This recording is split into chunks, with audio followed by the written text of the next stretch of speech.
Amahoro bana b'Imana, dore amasomo tugiye kuzirikanaho kuri wa gatatu y'icyumweru cya 26 tariki 30 Nzeri 2020. Isomo rya mbere ryo mu gitabo cya Yobu, umutwe wa 9, umurongo wa 1 kugeza kwa 12 n'umurongo wa 14 kugeza kwa 16. Inshuti za Yobu zimaze kumushinja, afata ijambo agira ati: nzi neza ko ari uko bigenda. None se umuntu yatsinda Imana ate? Iyo ashatse kujya impaka nayo, niyo yavuga kangahe, yo nta na rimwe imusubiza. Mu banyabuhanga buhanitse no mu banyembaraga b'indangamirwa, ninde wigeze kuyihangara hanyuma akayihonoka? Niyo yimura imisozi mu ibanga, yarakara ikayibirandura. Niyo iteza isi umutingito iyo ijegajeza inkingi zayo. Niyo itegeka izuba ntirirase, ikabuza n'inyenyeri kumurika. Niyo yonyine yahanze ikirere cy'ijuru, igatambagira hejuru y'inyanja.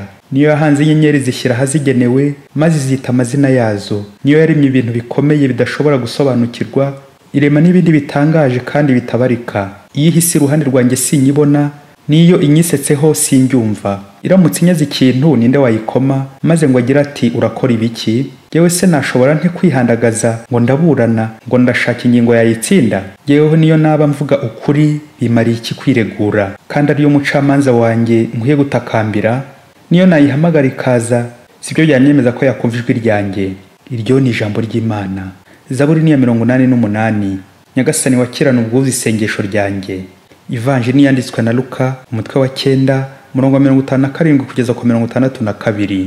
Igihe bari mu nzira bagenda, umuntu umwe aramubwira ati: nzagukurikira aho uzajya hose. Yesu aramusubiza ati: imihari igira amasenga, n'inyoni zo mu kirere zikagira ibyari, naho umwana w'umuntu we ntagera aho arambika umutwe.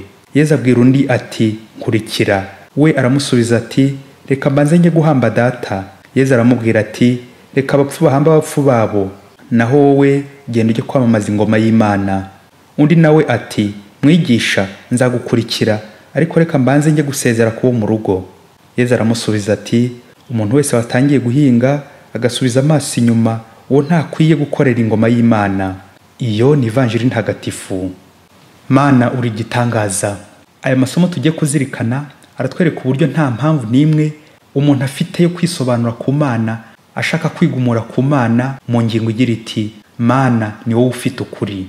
Mu isomo rya mbere, iyo wamaze guhura n'ibibazo byinshi, ibintu n'abantu bikamushiraho, ntiyigeze avuma Imana. Uyu munsi turamwumva mu gisingizo arata ubuhangange bw'Imana, arasubiza inshuti ze zimaze kumushinja ati: none se umuntu yatsinda Imana? Ngewe se nashobora nte kwihandagaza ngo ndaburana, ngo ndashaka ingingo yayitsinda? Ngewe niyo naba mvuga ukuri, bimara iki kwiregura? Yobu mu buhanga bwe yamenye kare kose ko Imana ari ifite ukuri.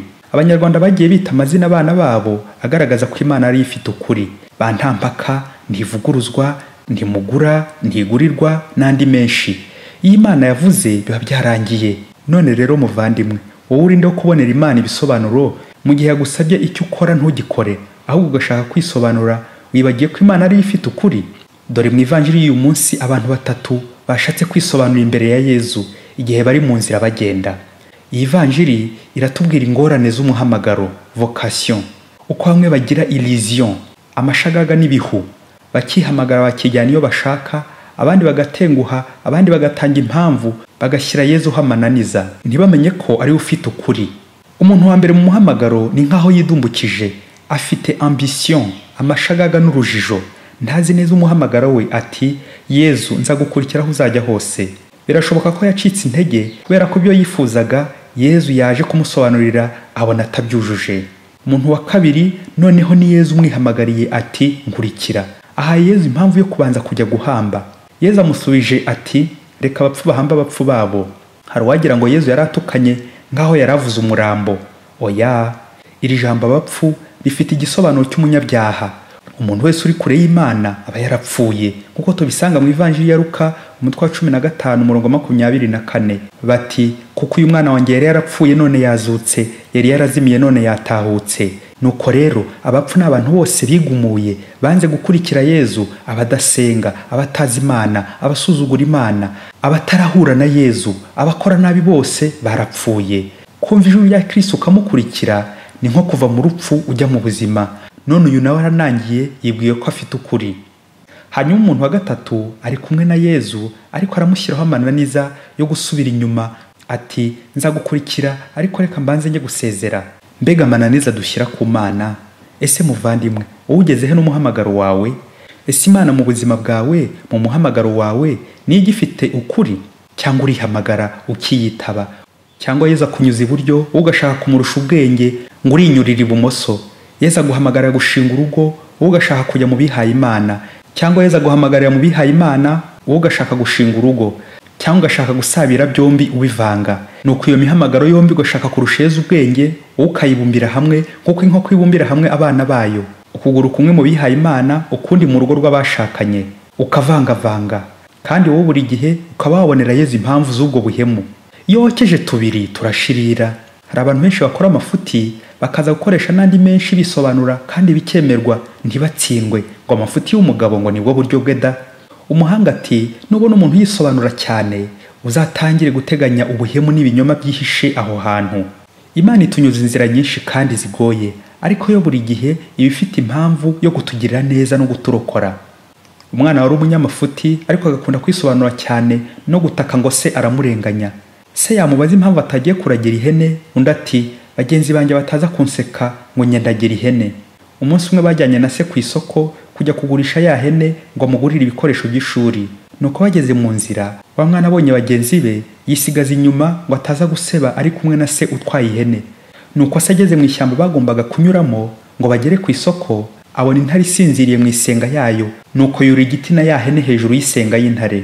Wa mwana aje ataka cyane mu ishyamba ngo se yamusize, ya ntare birakangutse mu gihe igiye kwabira wa mwana ngo imurye. Se ahita amanura ya hene, intare ihitira yisama igenda igwana nayo mu isenga yayo.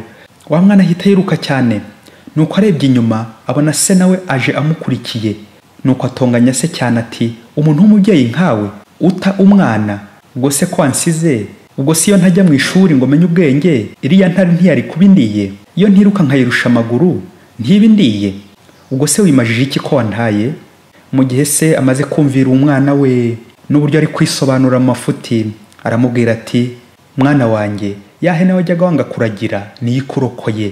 Nyamara kubona wanze guseba muri bagenzi bawe ukanyikuraho ngo ntiwagendana nanjye utwaye ihene, nahise nurira igiti ngo nze kugukura mu menyo y'intare, aho kugira ngo uribwe ntanga ya hene ngo ibe ingurane yawe. Nibwo wabonye intare yifashe. Umwana amaze kumva ibisobanuro bya se, nuko arapfukama abwira se ati papa mbabarira, nakwiyemeyeho kenshi, ngiye nabona ko nkunda, sinzongera kugusuzugura, niboneye ubwanjye ko ari wowe ufite ukuri. Mukristo, nawe tekereza inzira ndende kandi zigoye unyuramo, ibibazo by'uruhuri uhura nabyo. Rimwe na rimwe hari ubwo bikemuka ukagira ngo ni imbaraga zawe, ikindi gihe wabona bidakemutse ukagira ngo Imana irasinziriye cyangwa ngo yaragutaye. Nyamara umenye ko Imana ifite inzira nyinshi zo kugutabara. Imana ifite ibisubizo igihumbi. Ikibabaje nuko utayireka ngo ibigukorere, ukibwira ko wihagije, ukibwira ko ubwenge bwawe, amafaranga yawe, imitungo yawe, abantu n'inshuti zawe ufite biguhagije ngo ugire umunezero. Bityo ntukore icyo Imana ishatse, ntugendere ku mategeko y'Imana.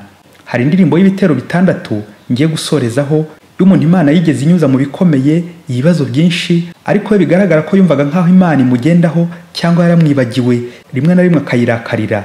Aho amariye kubona ibyiza Imana yamukoreye atari yiteze, nuko araterura ati Mana uri igitangaza, ibyo ukora byose ni ibitangaza, reka ngushimire koko, niboneye ubwanjye ko ari wowe ufite ukuri. Uhoraho Mana ndagushima, wankoreye ibyiza sinzibagirwa, n'ibikomeye wabishoboye, wabanye nanjye narakwiboneye. Nahuye na byinshi bingora, nibwiraga ko wantaye, wari kumwe nanjye nge ntabizi, mubyeyi mwiza waranyiyeretse.